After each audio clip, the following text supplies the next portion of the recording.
ഒന്ന് യോഹന്നാൻ അധ്യായം 3. കാമീൻ, നാം ദൈവമക്കൾ എന്ന് വിളിക്കപ്പെടുവാൻ പിതാവ് നമുക്ക് എത്ര വലിയ സ്നേഹം നൽകിയിരിക്കുന്നു. അങ്ങനെ തന്നെ നാം ആവുന്നു. ലോകം അവനെ അറിഞ്ഞിട്ടില്ലായതുകൊണ്ട് നമ്മയും അറിയുന്നില്ല. പ്രിയമുള്ളവരെ, നാം ഇപ്പോൾ ദൈവമക്കളാവുന്നു. നാം ഇന്നതാകും എന്ന് ഇതുവരെ പ്രത്യക്ഷമായില്ല. അവൻ പ്രത്യക്ഷനാകുമ്പോൾ നാം അവനെ താൻ ഇരിക്കും പോലെ തന്നെ കാണുന്നതാകൊണ്ട് അവനോട് സദൃശന്മാരാകുമെന്ന് നാം അറിയുന്നു. അവനിൽ പ്രത്യാശയുള്ളവൻ എല്ലാം അവൻ നിർമ്മലനായിരിക്കുന്ന പോലെ തന്നെ തന്നെ നിർമ്മലീകരിക്കുന്നു. പാപം ചെയ്യുന്നവനെല്ലാം അധർമ്മവും ചെയ്യുന്നു. പാപം അധർമ്മം തന്നെ. പാപങ്ങളെ നീക്കുവാൻ അവൻ പ്രത്യക്ഷനായി എന്ന് നിങ്ങൾ അറിയുന്നു. അവനിൽ പാപമില്ല. അവനിൽ വസിക്കുന്നവൻ ആരും പാപം ചെയ്യുന്നില്ല. പാപം ചെയ്യുന്നവൻ ആരും അവനെ കണ്ടിട്ടില്ല, അറിഞ്ഞിട്ടുമില്ല. കുഞ്ഞുങ്ങളെ, ആരും നിങ്ങളെ തെറ്റിക്കരുത്. അവൻ നീതിമാനായിരിക്കുന്ന പോലെ നീതി ചെയ്യുന്നവൻ നീതിമാനാകുന്നു. പാപം ചെയ്യുന്നവൻ പിശാചിന്റെ മകനാകുന്നു. പിശാച് ആദ്യം മുതൽ പാപം ചെയ്യുന്നുവല്ലോ. പിശാചിന്റെ പ്രവൃത്തികളെ അഴിപ്പാൻ തന്നെ ദൈവപുത്രൻ പ്രത്യക്ഷനായി. ദൈവത്തിൽ നിന്ന് ജനിച്ചവരാരും പാപം ചെയ്യുന്നില്ല. അവന്റെ വിത്ത് അവനിൽ വസിക്കുന്നു. ദൈവത്തിൽ നിന്ന് ജനിച്ചതിനാൽ അവന് പാപം ചെയ്യുവാൻ കഴിയുകയുമില്ല. ദൈവത്തിന്റെ മക്കൾ ആരെന്നും പിശാചിന്റെ മക്കൾ ആരെന്നും ഇതിനാൽ തെളിയുന്നു. നീതി പ്രവർത്തിക്കാത്തവൻ ആരും സഹോദരനെ സ്നേഹിക്കാത്തവനും ദൈവത്തിൽ നിന്നുള്ളവനല്ല. നിങ്ങൾ ആദ്യം മുതൽ കേട്ട ദൂത് നാം അന്യോന്യം സ്നേഹിക്കണമെന്നല്ലോ ആകുന്നു.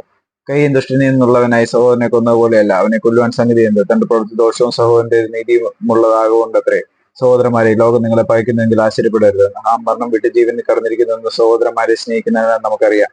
സ്നേഹിക്കാത്തവൻ മരണത്തിൽ വസിക്കുന്നു. സഹോദരനെ പയക്കുന്നവനെല്ലാം കൊലപാതകനാവുന്നു. യാതൊരു കൊലപാതകനും നിത്യജീവനുള്ളിൽ വസിച്ചിരിപ്പില്ല എന്ന് നിങ്ങൾ അറിയുന്നു. അവൻ നമുക്ക് വേണ്ടി തന്റെ പ്രാണനെ വെച്ചു കൊടുത്തതിനാൽ നാം സ്നേഹം എന്ത് എന്ന് അറിഞ്ഞിരിക്കുന്നു. നാമും സഹോദരന്മാർക്ക് വേണ്ടി പ്രാണനെ വെച്ചു കൊടുക്കേണ്ടതാവുന്നു. എന്നാൽ ഈ ലോകത്തിലെ വസ്തുവകയുള്ളവൻ ആരെങ്കിലും തന്റെ സഹോദരന് മുട്ടുള്ളത് കണ്ടിട്ട് അവനോട് മനസ്സിലവ് കാണിക്കാഞ്ഞാൽ ദൈവത്തിന്റെ സ്നേഹം അവനിൽ എങ്ങനെ വസിക്കും? കുഞ്ഞുങ്ങളെ, നാം വാക്കിനാലും നാവിനാലും അല്ല, പ്രവൃത്തിയിലും സത്യത്തിലും തന്നെ സ്നേഹിക്കുക. നാം സത്യത്തിന്റെ പക്ഷത്ത് നിൽക്കുന്നവരെന്ന് ഇതിനാൽ അറിയും. ഹൃദയം നമ്മെ കുറ്റം വിധിക്കുന്നുവെങ്കിൽ ദൈവം നമ്മുടെ ഹൃദയത്തെക്കാൾ വലിയവനും എല്ലാം അറിയുന്നവനും എന്ന് നമ്മുടെ ഹൃദയത്തെ അവന്റെ സന്നിധിയിൽ ഉറപ്പിക്കാം. പ്രിയമുള്ളവരെ, ഹൃദയം നമ്മെ കുറ്റം വിധിക്കുന്നില്ലെങ്കിൽ നമുക്ക് ദൈവത്തോട് പ്രാഗൽഭ്യമുണ്ട്. അവന്റെ കൽപ്പനകളെ നാം പ്രമാണിച്ച് അവന് പ്രസാദമുള്ളത് ചെയ്യുന്നതുകൊണ്ട് എന്ത് യാചിച്ചാലും അവങ്കിൽ നിന്ന് ലഭിക്കും. അവന്റെ കൽപ്പനയോ അവന്റെ പുത്രനായ യേശുക്രിസ്തുവിന്റെ നാമത്തിൽ നാം വിശ്വസിക്കുകയും അവൻ നമുക്ക് കൽപ്പന തന്നതുപോലെ അന്യോന്യം സ്നേഹിക്കുകയും വേണമെന്നുള്ളത് തന്നെ. അവന്റെ കൽപ്പനകളെ പ്രമാണിക്കുന്നവൻ അവനിലും അവൻ ഇവനിലും വസിക്കുന്നു. അവൻ നമ്മിൽ വസിക്കുന്നു എന്ന് അവൻ നമുക്ക് തന്ന ആത്മാവിനാൽ നാം അറിയുന്നു.